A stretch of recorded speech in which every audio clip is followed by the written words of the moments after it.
dos anos de 2000 a 146 a.C., existiu a Grécia Antiga, o período da Grécia Antiga. Naquela região e naquela época, as pessoas eram politeístas. Elas tinham vários deuses. E os romanos, a religião cristã, via aquele povo como bárbaros, né? Como um povo anarquista, nojento, por sua cultura, pelo jeito da sua fé. E naquele tempo existia os deuses gregos, o deus Apolo e o Dionísio. São esses dois que a gente vai falar hoje.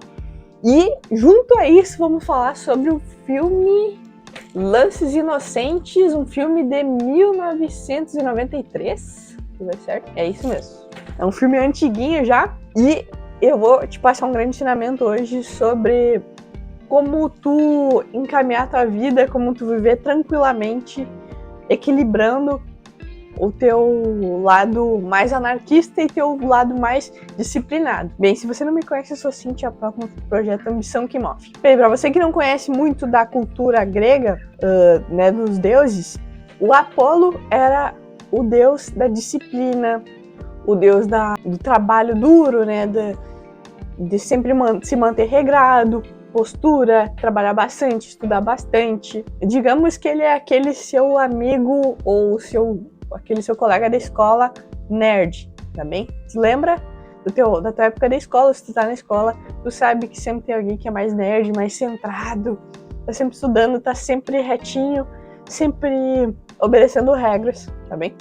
E no outro polo, no outro extremo, tem o deus Dionísio, também conhecido como o deus do vinho. Então ele era o deus da festa, da loucura, do vinho, de estar sempre bêbado, sempre se divertindo, sempre buscando prazeres, né? Prazeres imediatos. Dá para definir também prazeres imediatos e prazeres prolongados, né? Tipo, um é aproveitar o agora e o Apolo é trabalhar agora para colher resultados lá no futuro, tá bem?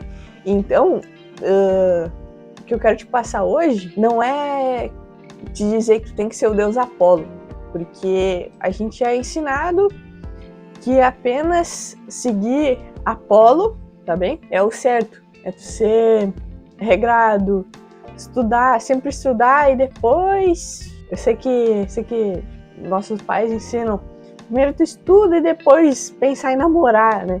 Ter namorada, coisa assim. Então, é mais ou menos uma simbologia. Só que, se tu já tentou viver do modo apolíneo, tu vê que isso não é possível. Tu não consegue viver sempre regrado, acordar todos os dias 5 da manhã, todos os dias ler 20 páginas de um livro, né? Todos os dias ir dormir cedo, coisas do tipo. Então, sempre vai ter situações que acontecem no teu dia a dia, na tua semana, que vão desviar esse objetivo. Não vai conseguir seguir essas regras 100%, não é possível. E se tu tentar segui-las metodicamente, né, constantemente, tu vai surtar. Tu não vai chegar num ponto que tu não aguenta mais e talvez tu vai largar tudo de mão e vai querer ser um Zé Ninguém, ser alguém que tá nem aí pra vida e que assim é a melhor forma de viver. Então tu tá vivendo tão intensamente o teu lado apolíneo que às vezes que vai chegar num ponto que tu desiste de tudo e vai pro lado dionisíaco, né? Todo mundo já viveu isso, né? De tentar pular totalmente para um outro lado porque aqui vale mais a pena. Trabalhar pouco, achar um emprego mais fácil para poder aproveitar mais a vida. Aproveitar, tá bem? Então, vai acontecer. E eu posso trazer mais uma referência que é Eclesiastes, né? É um livro da Bíblia. Se tu nunca leu, eu recomendo tu ler, mesmo não sendo totalmente religiosa. E se tu também não for, não importa, leia por filosofia e não por religião, tá bem? No livro Eclesiastes, foi escrita pelo rei Salomão. Foi o rei mais bem sucedido daquela época, né, que foi escrito o livro. Então, ele tinha muitas concubinas, né? Muitas mulheres, muito dinheiro, né? Muito. Ele era o cara mais rico daquela época, daquela região. Então, ele foi, digamos assim, escolhido por Deus. E realmente foi, né? Se tu ver a história, lá nos seus 14 anos ele teve que escolher entre ser sábio e ter muito dinheiro, e ele escolheu ser sábio, tá? Vai atrás da história, que é bem interessante. E por causa disso ele teve muito sucesso na vida dele. E se tu ler Eclesiastes, tu vai entender que ele reflete muito, que ele sofre muito, ele vai várias vezes do ponto de trabalhar muito, né? Ele chega à conclusão várias vezes da vida que quer trabalhar muito. Daí, quando vê, ele muda totalmente de visão. Ele vê que, não, mas a vida é os prazeres, é beber, é aproveitar, é sair com os amigos. E quando vê, ele pula para outro ponto. Então, a vida inteira, a gente pula entre o ponto apolíneo e o ponto dionisíaco, né? E durante toda a vida dele, ele escreve, né? É uma espécie de diário, esse livro dele. Normalmente as conclusões dele são bem pessimistas. Eu já te aviso que é bem pessimista. E se tu vai estudar Nietzsche, que também era um filósofo pessimista e também analisou muito a vida como um todo, tentando buscar um sentido para a vida, também são bastante pessimistas. Então eu já te aviso, né? Te aviso que é importante estudar, mas que saiba que vai te tornar um pouco pessimista sobre o mundo, tá? Mas não se apegue a nenhum autor. Essa é uma dica que poderia ser um outro vídeo até. Não se apega a nenhum autor. Tenta pegar o melhor deles, as melhores dicas, e aplica na tua própria vida. E agora vamos trazer mais um ponto, que é o filme Lances Inocentes, tá bem? Um filme que eu acabei de assistir faz poucos minutos, tá bem? Que é um filme de 1993, antiguinho, né?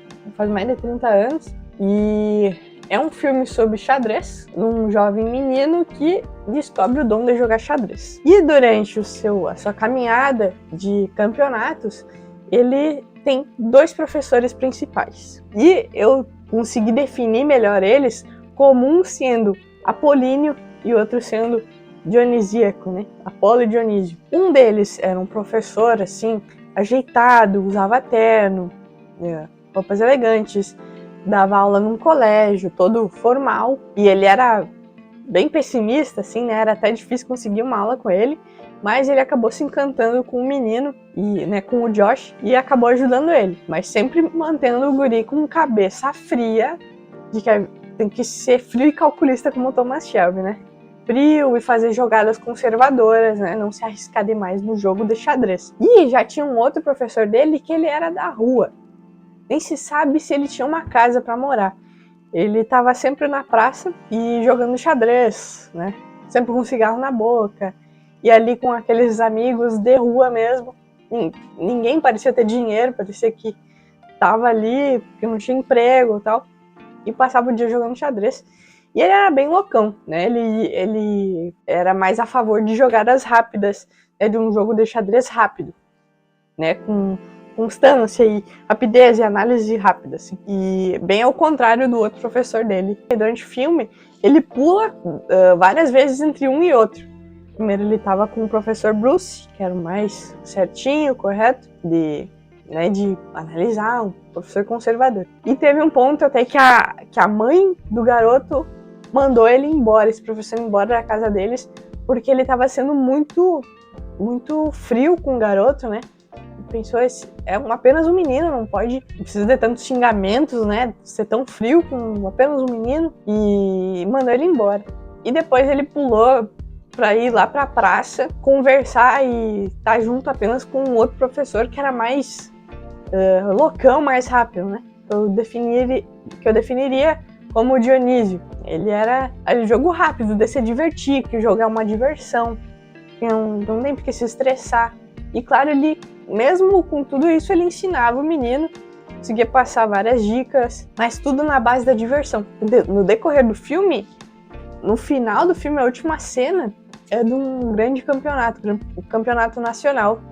Claro, apenas de crianças, mas era o campeonato nacional, um grande pico do filme, da carreira do menino naquela época. E quando eles vão para esse lugar, não sei se era Washington ou onde é que era, tiveram que viajar e tudo. E eles decidiram que era melhor levar os 2 professores. Ou seja, a conclusão que o filme teve, a conclusão que eu mesma tenho também, é que a gente precisa dos 2 lados.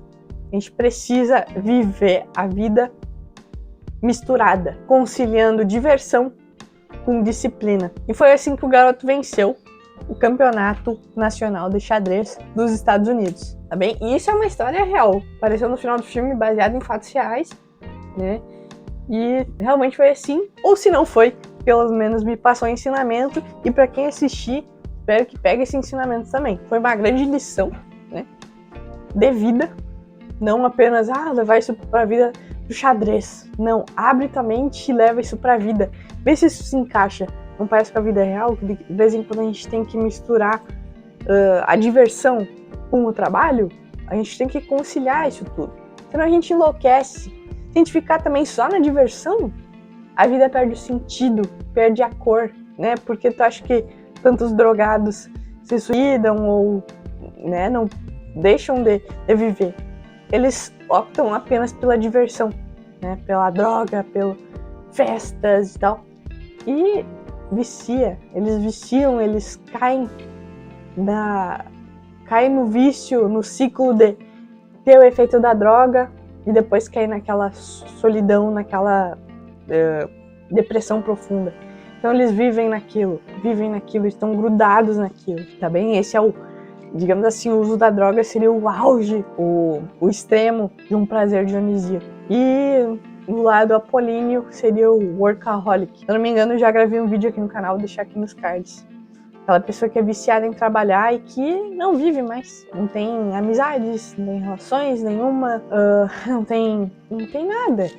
Apenas o trabalho. E para que serve o trabalho? Se não é para usufruir do dinheiro, se não é para crescer profissionalmente e assim alcançar um prestígio, entendeu? Se não tem os 2 lados, a vida perde a graça. A vida perde a graça. Então, espero que tenha pegado a linha que eu quis trazer nesse vídeo. E te recomendo, claro, não vou esquecer de citar mais uma vez, leia Eclesiastes, está dentro da Bíblia, tá bem? Filme Lanças Inocentes. Te aconselho a estudar sobre Nietzsche. Eu, pessoalmente, nunca li um livro dele. Talvez tenha lido um daqueles de bolso, sabe? São livrinhos bem pequenos. Mas tem filme dele, tem documentário interessantes também. Poderia trazer Schopenhauer. Não estudei muito sobre ele, mas já ouvi falar um pouco. Eu sei que ele traz a pobreza e a riqueza, né? 2 extremos. Se tu apenas for um herdeiro, tu vai sofrer. E se tu ser alguém da pobreza extrema, tu vai sofrer também. Então, achar um meio termo também se adequa ao assunto que eu trouxe hoje. Bem, espero que você tenha gostado. Deixa o like se fez sentido esse vídeo e para me ajudar a divulgar o canal. E até a próxima.